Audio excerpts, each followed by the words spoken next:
Hey fam, we knocked out another Bible reading today. We in Genesis 45-46, Matthew chapter 23. In Genesis 45, we got the awesome story of Joseph finally revealing himself to his brothers and telling them to go back to get his father. In Genesis 46, we got Israel, or Jacob, loading up the entire household of Israel and bringing them down into Egypt. So including Joseph, his wife, and the two sons, we have 70 Israelites starting out in Egypt. Then in Matthew 23, we got Jesus talking to the multitudes about the scribes and the Pharisees, the religious folk. And there's one word you hear over and over: hypocrites. In fact, the word hypocrites is mentioned in the entire Bible 20 times, and 14 of those times is in the book of Matthew. 7 of those times is found here in chapter 23.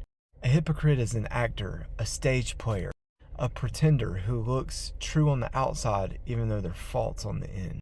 Matthew 23 gives us a great understanding of how we are not supposed to live as Christians.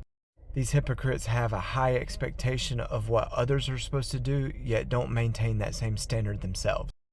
But the good works they do perform, they only do it so other men can see them and praise them for it. Their dress is always on point, and I've wondered, going to so many different churches, when I look around at people and see how nice they look, and there's nothing wrong with that, but I just wonder, did they spend as much time getting ready on the inside as they did the out? They love the chief seats of position and being greeted out in public with their high titles. They appear to have it all together and want others to admire them for it.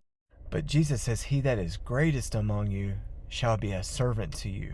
One memory that is dear to my heart is of a pastor from Pensacola, and what a mighty man of God he was. He always led by example. He was always community-minded and had a focus on serving others. One Sunday night after a special service, we were all sitting around fellowshipping and eating food together, and then Pastor walked around with a bucket of water and a washcloth and washed every person's feet that was at church that night. When he came around to me, I just remember sobbing uncontrollably as this man of God humbled himself down and washed my feet. This act of serving is powerful. In verse 12 in Matthew 23 says, "He that is humbled shall be exalted." And that man was exalted in my mind that day. But whoever exalts himself shall be abased, like the Pharisees. So don't be a blind, hypocritical religious person. Practice what Jesus says in verse 26. Be clean on the inside, and then everybody will see that you're clean on the out. God bless. See you tomorrow.